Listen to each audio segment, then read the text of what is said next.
Bonjour à tous, heureux de vous retrouver sur Le Turf TV pour notre émission quotidienne consacrée au Quintet Plus et au 5-5. Mon invité du jour, Paul Brousse du journal Week-end. Bonjour Paul. Bonjour Philippe et bonjour à tous. Au programme ce vendredi, direction Deauville, avec le prix du Pays de Bray, une épreuve pour chevaux de 4 ans sur les 1900 mètres de la piste en sable fibré.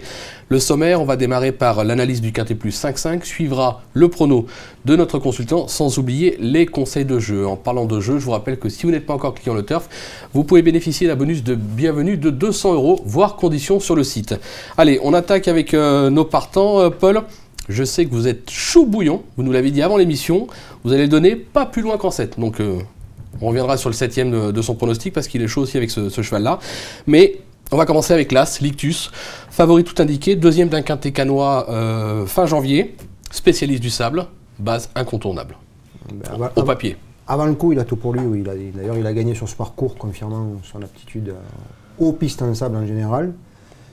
Et il vient de gagner une course D qui était moyennement composée, mais le handicapeur n'a pas trouvé nécessaire de lui infliger une livre de pénalité, alors qu'il y en a qui prennent 2 voire 3 kilos pour des 4e places. C'est quand même cadeau. Oui, ça arrive. Oui, ça arrive. On va dire ça comme ça. Il a tiré le numéro 6 à la corde, finalement, c'est pas un désavantage. On a vu aujourd'hui que selon comment la course se déroulait, il valait mieux être bien placé dès le départ. Avant le coup, il s'annonce difficile à battre. On va dire que pour les joueurs de 5-5, c'est une base avant le coup incassable. On est d'accord. On va lui opposer le numéro 4, Lord Master. Alors là, ça encore, c'est pareil, c'est la ligne du prix du Languedoc, puisque 3e de l'épreuve. Sur sa lancée, même si depuis, c'est un petit peu déçu, mais il y avait des excuses, il faut le racheter en confiance, je pense. Oui.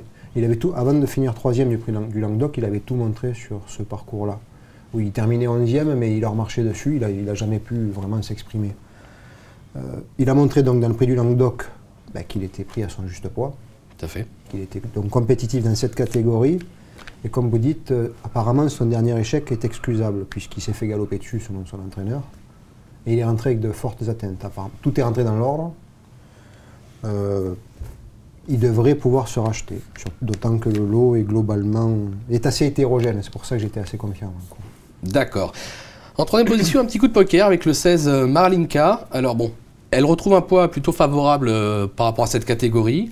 Elle est sur la montante, ça on en est sûr. Donc ça peut être la révélation entre guillemets de cette épreuve. Oui, elle a débuté dans les handicaps en étant prise sans doute un peu trop haut, mais elle avait plutôt bien couru. Elle avait fini 7e en 37 de valeur. Et là, elle ne cesse de baisser. La voilà maintenant en 32,5. Sachant qu'au mois de décembre, elle terminait 5e d'un bon handicap sur ce parcours avec 3 livres de plus. Je me dis qu'en retrouvant Antoine Hamelin, ça devrait pas mal se passer. Si elle doit se révéler un jour à ce niveau, ça doit être aujourd'hui. Ça doit être aujourd'hui. On vous fait confiance. On suit par le numéro 5, Tianjin City. Rentrée correcte à Chantilly dernièrement. Là aussi, il y a un cheval sur la montante. Difficile de l'écarter. Oui, tous les bonnets ont en général eu besoin d'une course de rentrée. La plupart du temps. Lui, il n'a pas échappé à la règle. Il a fait ses preuves à ce niveau l'an dernier en atterrissant chez Alain Bonin, parce qu'il était quand même un peu décevant chez son ancien entraîneur. Tout à fait. En terminant 2e de Spirit's Revenge. Et dans un lot qui tenait bien la route et qui était sans doute globalement plus relevé que celui-ci. Il a fait ses preuves sur ce parcours en terminant 3e du prix des Manoirs en décembre, qui était un handicap d'un bon niveau. Oui. Moi, je pense qu'il ne devrait pas être loin de la vérité.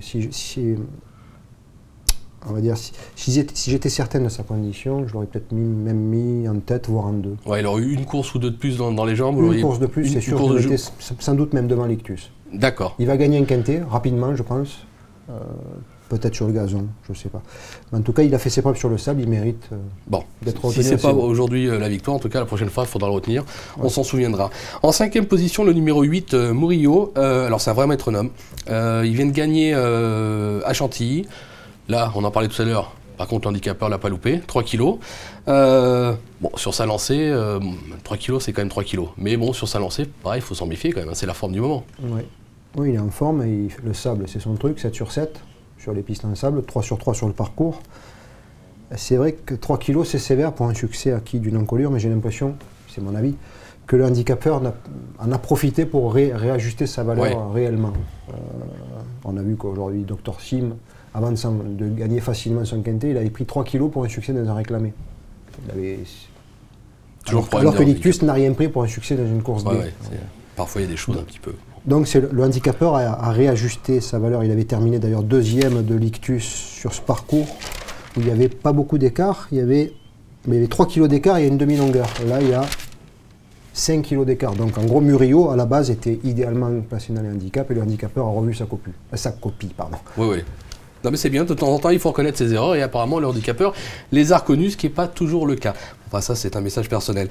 Bon Paul, un petit rappel de vos sélections, parce que je sais que là on en a parlé de 5, mais vous avez dit que ça ne sortirait pas des 7. Alors on veut connaître le 6e, le 7e et puis le 8e. Ok, donc on rappelle la sélection. L'As l'Ictus, le 4 Lord Master, le 16 Maralinka, le 5 Tianjin City, le 8 Murillo, puis le 3 Katushaba, le 6 Shenbop et le 13 Greyhawk. Ok, concernant le conseil de jeu, on est parti sur un 5-5 champ réduit de base, hein, on l'a dit au papier de base qui semble assez logique, l'As et le 4, et derrière on a placé le 3, le 5, le 6, le 8, le 10, le 13 et le 16. C'est un jeu qui coûtera 35 €, on peut jouer à 50%, on peut jouer à 10%, on a un jackpot qui est au-dessus de 12 000 €, donc ça peut être l'occasion, surtout que je vous le rappelle, il l'a annoncé, Paul est chaud bouillant, il ne va pas sortir de ce 5-5, donc on va vous faire confiance et on vous donne rendez-vous pour la prochaine émission pour annoncer les rapports. Merci Paul. Pas de quoi. Bonjour à tous, au revoir. Au revoir.